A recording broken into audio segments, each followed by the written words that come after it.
শেখ মুজিব আমোদ ফুর্তি করেছে, ভারতের দালাল হিসেবে কাজ করেছে, বাংলাদেশের জনগণের পক্ষে কোনো কাজ করে নাই। কারণ তার তো প্রসব বেদনা ছিল না, আমাদের তো প্রসব বেদনা ছিল। 9 মাস আমরা যুদ্ধ করেছি, কষ্টটা কি জিনিস, অস্ত্রের মুখে যাওয়া, গুলির মুখে যাওয়া যে কী কষ্ট, এটা তো শেখ মুজিব বুঝে নাই।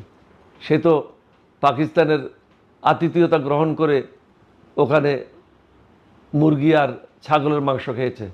আর হাসিনা, তার যে প্রসব হয়েছে সেটা তো সেনানিবাসে হয়েছে।